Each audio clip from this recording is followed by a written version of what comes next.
Hey guys, welcome back to my channel. My name's EJ Marino and this is About Last Night, the show where I talk about the movie I saw last night. We are continuing my two-part episode for the Halloween edition of Murder House. I am so excited, so let's talk about it right now.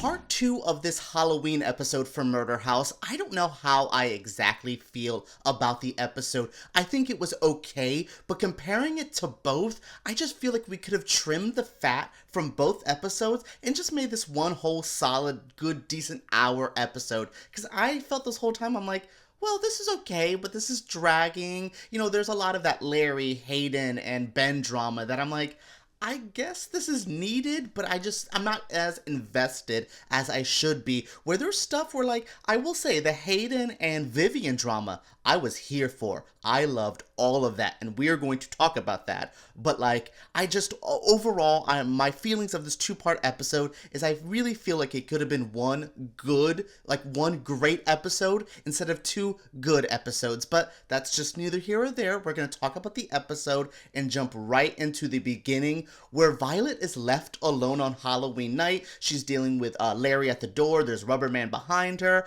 And then it's pretty creepy for her. And then Tate comes. He, like, goes through, and it's very Billy Loomis from Scream. You know that, like, creepiness when, like, you just feel like he's in on something, he's in on messing with her, and, you know, he just has a bad vibe to her, but he gives her a flower, so I guess he's not a horrible guy.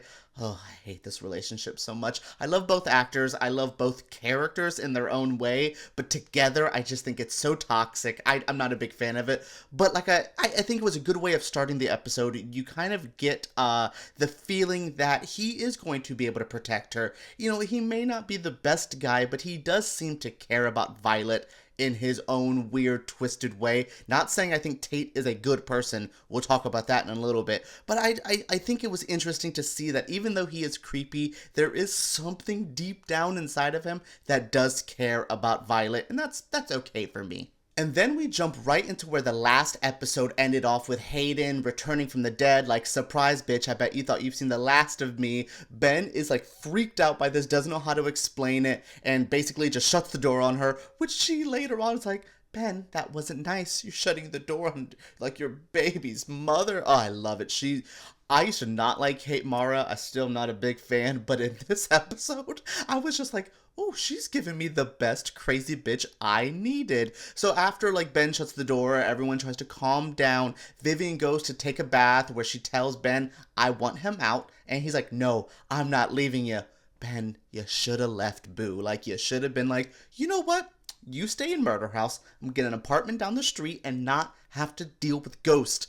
Oh, but he doesn't know they're Ghost, which, well, we'll talk about him not knowing Ghost, because, like, instead of, like, leaving the house as he should, he goes and looks around for Hayden, runs into Larry. Larry just, like, mocks the shit out of him, because, like, Larry's like, you're still not picking up on it. Like, I don't like the Larry character. Dennis O'Hare is great. The character annoys me, but I agree with him here. Ben, you're a moron for not piecing together everything. When I'm chasing somebody around my house and they just disappear, they're a ghost. Sorry, it's the first thing I'm going to. Like, I have weird noises in my house sometimes, and I'm like, it's a ghost. I'm not leaving my room. Thank you so much. But, like, I don't get how Ben is this dumb. And I guess we're seeing it through the lens of a TV show, and I know that we can see everything that's happening. We're watching it from, like, the God perspective. But for the characters to be this dumb sometimes, I'm like, oh my god, come on, Ben, like, or at least maybe the only justification is Larry could have been like, yo, your house is haunted, there's ghosts, it's been happening for decades and decades,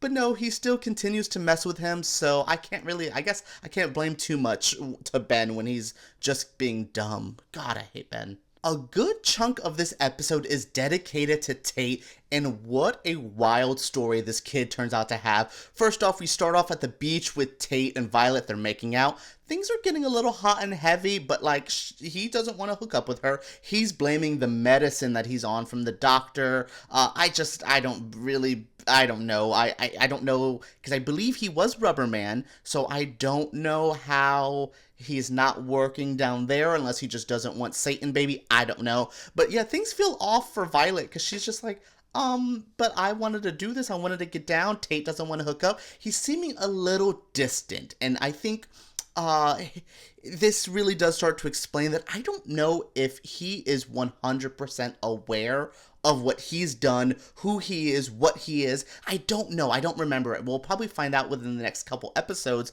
But as of now, I thought it was, kind of sad that he does seem lost. He does tell the whole story to Violet about going to the beach and how much he hated high school. And there is so many hints that he is stuck in the 90s in this scene. Because you have like him just kind of like, oh, well, Kurt Cobain. He's talking about Marlon Brando, who literally his career died in the 90s, I believe, with him as well. So it's just funny that you get all these clues, you get all these hints. And for me, I got my first great Evan Peters moment in the series. I've liked him in before this, but his scene on the beach, just delivering that monologue, this is why Evan Peters has stayed on this show this long. He's a fantastic actor. His whole stuff in this thing I loved. Like, especially like right now is when the party gets interrupted by the group of kids that he says he doesn't remember, but they surely remember him. I love it. I think they're very angry towards him. There is some serious drama that we will talk a little bit more about, but we have some Harmon Hayden drama to talk about first. Yes, bitch. Hayden and Vivian get into it on the phone. I love petty white woman shade. I love when they're like, oh yeah, how about you? How about you? It's so funny just seeing like them clap back at each other. I liked it, but Hayden keeps telling Vivian, ask Ben about Boston. Ask Ben about Boston. And I think this turns out to be an interesting turn where Vivian's kind of like, I care, but I don't really care. But yeah, she's basically like, okay, whatever, Hayden. And then she goes and she's about to take her bath and turns around and sees ask him written on the mirror. That was a damn good ghost moment. I feel like we don't get enough like very ghostly moments, but this was a true old school haunting thing, and I love that. So this obviously freaks out Vivian, and she tells Ben that Hayden's in the house. The shit has hitteth the fanneth. Oh my god, Ben searches for Hayden. He goes to that spooky ass basement. I think they have a pretty good conversation down here. This was the scene where I'm like, I think I might be a Kate Mara fan, because she's giving me full Glenn Close in Fatal Attraction. Like, she is nutso. Like, she's like rotting from the inside out. I love it so much, because I didn't know if she knew she was dead. That was the other confusion, because you do see Tate does seem to have some confusion about him being dead. Nora seems confused. Even the Patrick and Chad don't particularly know that they're dead. Maybe, I don't really know, but I love that she's like spitting up things, and Ben is still dumb. Like, oh, she looks like hell. She's like choking up like blood cots, but she's fine. What a wacky woman. Oh, women are crazy. Ben, you're a goddamn moron. Oh, speaking of morons, Larry comes and hits Ben with a shovel, and Hayden plots to kill Vivian. I like that. Ooh, we also get a little bit more Vivian and Chad drama, which is oh so gay and oh so fun. I really like this. It is funny that she kind of she's in the same boat as Ben, where like Chad's like, bitch, you're so dumb. We're all ghosts. Come on. And like maybe just ask a question or two. Like when he's being very like, well, you don't know what's going on. This is my house, blah, blah, blah. Stop and ask a question. I know we're scared, and I know it's a horror film, and I know we're like, oh, we can't really do. Stop, ask a question, and be like, but what did you mean by that? You said that there's this, and this. Explain. That would have solved so many issues for these people. Now I want to spend some time on the whole Tate and Violet drama in this episode. We will get back to the Harmons and Hayden and all that closer to the end of my review, but this is too wild to not talk about. So all the dead kids follow Tate and Violet from the beach to the murder house, because, yeah. And Violet goes out to confront them, and they just attack her with words. They're just like, you're a moron. Once again, They're aware that they're dead. She doesn't know that they're dead. She thinks it's just Halloween pranks. So they're just messing with her. You get the feeling or the obvious thing that Tate killed them, and Tate doesn't seem to know. I just don't think maybe he blanked it out, because there was that scene where they're yelling at him and he's like flashing back and forth, and I thought that was really, really interesting. And this leads to like Tate having to like run them off, and we get a moment I was not expecting. I had completely forgot these two even had a real scene together, but Constance basically saves Violet from all the drama and says, hold on, we need to talk. Addie's dead. What's good, girl? And I like this moment so much, because you get Constance and Violet talking with each other, trying to figure things out. This is so sad as well. Both women bond over their just oddity, the feeling that this is, something's not happening, something's not right, and I like it. But once again, Constance doesn't tell her what she needs to tell her. She does tell her Tate is her son. She tells her about Addie, which is fine, but doesn't fill in the rest of the blanks. And holy hell, this is when the show gets crazy, because once Constance tells Violet that Tate is her son, I'm like, this is when the show has officially started. She still doesn't know the big reveal of it being a ghost, but this is just another bit of added fun that I cannot wait to see how it unfolds in episodes later on. I like it too, because Constance gives Violet a cigarette. They have a good bonding moment. I like this moment as well, because Violet's having a good time. Now, Tate, on the other hand, doesn't have it as easy. Poor Tate is like having to have all these kids attack him. He doesn't really know. He's had to face what he's dealt with years ago.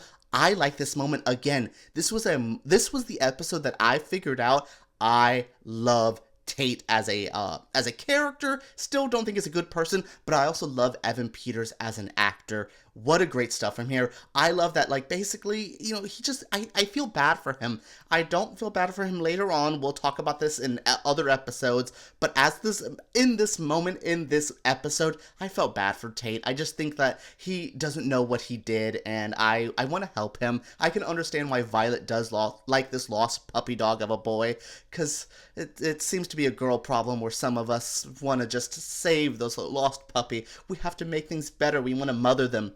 Tate doesn't need a mother. He needs a goddamn exorcist. This whole moment with Tate and the ghost and them yelling at him does kind of wrap up Tate's and Violet's like story from this. So we jump right back to the Harmons, who are dealing with Fatal Attraction 2.0. Oh my god, this Vivian and Hayden fight is great. First, we get that Fatal Attraction homage with something in the microwave, which is similar to the rabbit in the boiling water. So damn gross, so damn scary. But that's how we do with these women scorned. You gotta show these wives something. No, I like this stuff a lot. Vivian and Hayden get into a fight in the bedroom, where Hayden's basically like, your man's a piece of shit. I'm pregnant. I'm getting your baby, though, because obviously I'm a crazy dead woman. And they get into it. Ben basically has to come save the day. Ugh, I said those words. But he doesn't, because he confesses everything to Vivian, and Vivian is pissed, but also plays it right. She doesn't allow Hayden to get the upper hand. She doesn't allow her anger to completely ruin herself. And this is when Hayden realizes that Ben was never going to be hers. It is sad watching Hayden go through all of this, because she's so crazy, she's so scorned, but also Ben played her so bad too. So like, I don't agree with her methods here, because she's a crazy psychopath dead ghost woman, but like, you know, I think she has a reason for this. I'm definitely not thinking she's out in the she's a crazy woman. No, she's crazy because a man drove her crazy. And I like this moment where Vivian's basically like,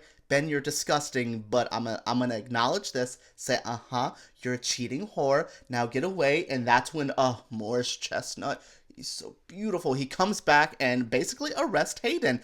That doesn't last too long, because as he gets her to the police station, she's disappeared. Because he can't really take a ghost from Murder House, especially during the daytime, which leads into an amazing ending of the episode. We'll talk about that in a second. But Vivian kicks Ben out of the house and says, bye. Get out. You're disgusting. I had to see your whore here. Thank you. Skedaddle. And again, Ben, I don't like you, but you should have stayed out of the house. You could have dealt with no drama. To wrap up this episode, I do have one more talking point. I love that Chad stops Larry from burning down the house, and it's just like, this is my house. Get your little burned house out of here. I love the ghost. If the Harmons weren't here at all, like at least the whole time, I would have loved to just see this ghost live with like different people each time. Hell, even Nora helping out Ben was pretty great at the end, saying she doesn't want to see another failure in this house and he must save the baby. Does Nora know about the power of Michael Langdon already? Like, does she feel it? That was a weird line because I know she likes the baby. I know she wants to save, this house, blah, blah, blah. But that line stuck with me because I know what this baby's going to end up being. We saw, Vivian, her doctor freaked out in the hospital. So I was curious to see if Nora knew what was going on. But basically, this ends with all the ghosts having to go back home. We see the Moira coming back home. We see Chad and Patrick.